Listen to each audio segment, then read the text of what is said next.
Grade 4 GMRC First Summative Test for Term 1. Number 1. Ano ang natatanging kakayahan ng tao na wala sa ibang nilalang? A. Kakayahang lumipad. B. Kakayahang mag-isip at magmahal. C. Kakayahang lumangoy sa dagat. D. Kakayahang tumakbo ng mabilis. Ang tamang sagot ay letter B. Kakayahang mag-isip at magmahal. Number 2. Alin ang nagpapakita ng pagpapahalaga sa sarili? A. Panghihiya sa sarili sa harap ng iba. B. Pagsasabi na wala kang kayang gawin. C. Pagkilala at pagpapaunlad ng sariling kakayahan. D. Pagsunod sa mali dahil ginagawa ng kaibigan. Ang tamang sagot ay letter C. Pagkilala at pagpapaunlad ng sariling kakayahan. Number 3. Ano ang ibig sabihin ng kritikal na pag-iisip? A. Pagsunod agad kahit hindi naiintindihan. B. Pagpapasya ng hindi nag-iisip. C. Pag-iwas sa lahat ng tanong. D. Pag-iisip ng mabuti bago magpasya o kumilos. Ang tamang sagot ay letter D. Pag-iisip ng mabuti bago magpasya o kumilos. Number 4. Alin ang halimbawa ng kakayahang magmahal? A. Magdamay sa kaklaseng nalulungkot. B. Pagtawa sa kamalian ng kapwa. C. Pag-agaw ng gamit ng iba. D. Pag-iwan sa kaibigang nangangailangan. Ang tamang sagot ay letter A. Pagdamay sa kaklaseng nalulungkot. Number 5. Bakit bukod tangi ang tao kumpara sa hayop? A. Mas malakas siya palagi kaysa sa hayop. B. May kakayahan siyang mag-isip, magmahal at magpasya ng may pananagutan. C. Hindi siya kailanman nagkakamali. D. Lahat ng tao ay pare-pareho ang talento. Ang tamang sagot ay letter B. May kakayahan siyang mag-isip, pagmahal at magpasya ng may pananagutan. Number 6. Ano ang mabuting gawin kung may talento kang kumanta? A. Ipagmayabang ito at maliitin ang iba.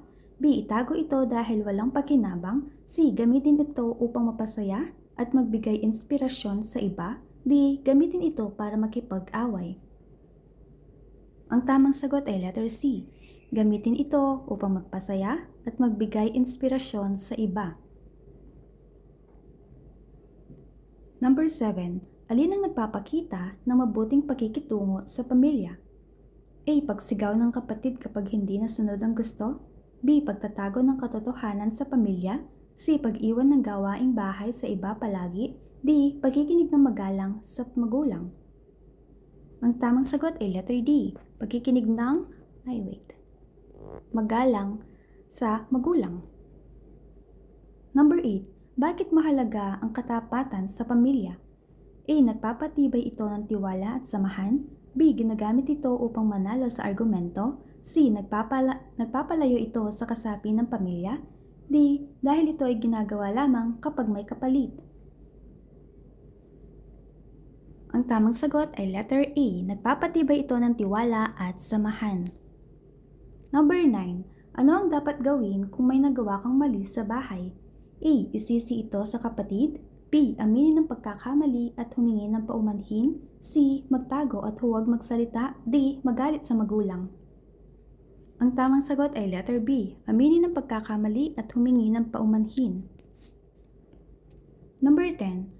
Alin ang halimbawa ng pananagutan sa tahanan? A. Pagkakalat ng gamit sa sala. B. Pag-iwas sa utos ng magulang. C. Pagtulong sa gawaing bahay ng kusa. D. Pagsisinungaling tungkol sa takdang aralin. Ang tamang sagot ay letter C. Pagtulong sa gawaing bahay ng kusa. Number 11.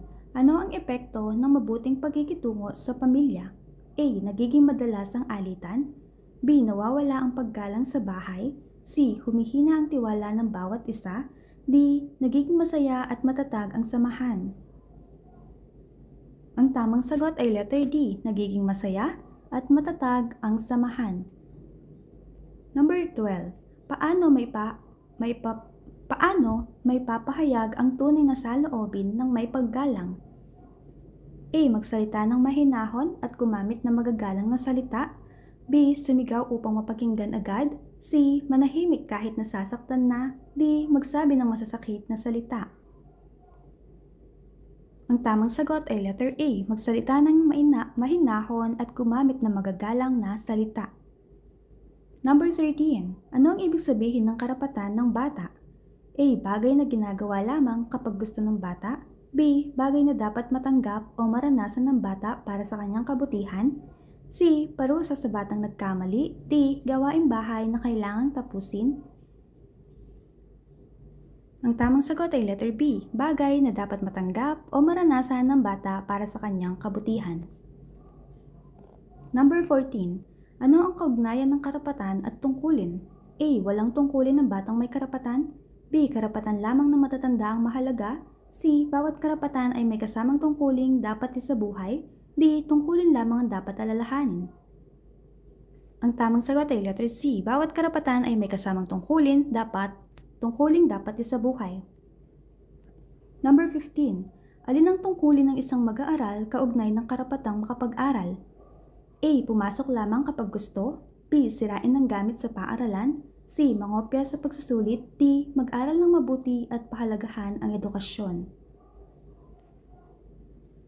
Ang tamang sagot ay letter D. Mag-aral ng mabuti at pahalagahan ang edukasyon. Number 16. Ano ang dapat gawin upang ibgalang ang karapatan ng kapwa bata na makapagpahinga at makapaglaro? A. Hayaang makilahok siya sa ligtas at maayos na laro. B. Agawan siya ng laruan. C. Pagtawanan siya kapag natalo. D. Pilitin siyang gawin ang ayaw niya. Ang tamang sagot ay letter A. Hayaang makilahok siya sa ligtas at maayos na laro. Number 17. Alin ang nagpapakita ng paggalang sa karapatan ng iba? A. Pagbasa ng sulat ng iba ng palihim. B. Hindi pagkuha ng gamit ng kaklase ng walang paalam. C. Pananakit kapag hindi nasunod ang gusto. D. Pagkalat ng sekreto ng kaibigan. Ang tamang sagot ay letter B. Hindi pagkuha ng gamit ng kaklase ng walang paalam.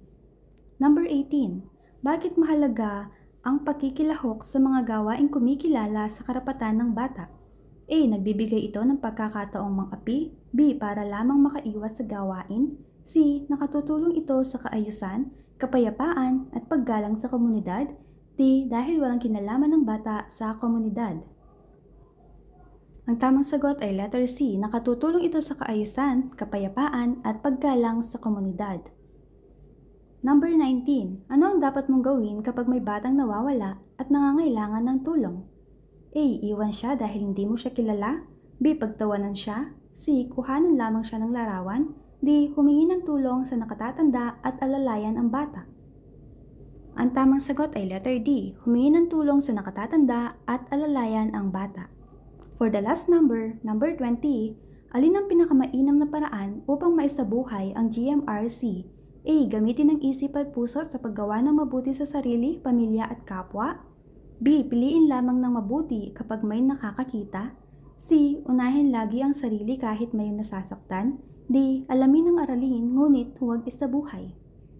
Ang tamang sagot ay letter A. Gamitin ang isip at puso sa paggawa ng mabuti sa sarili, pamilya at kapwa.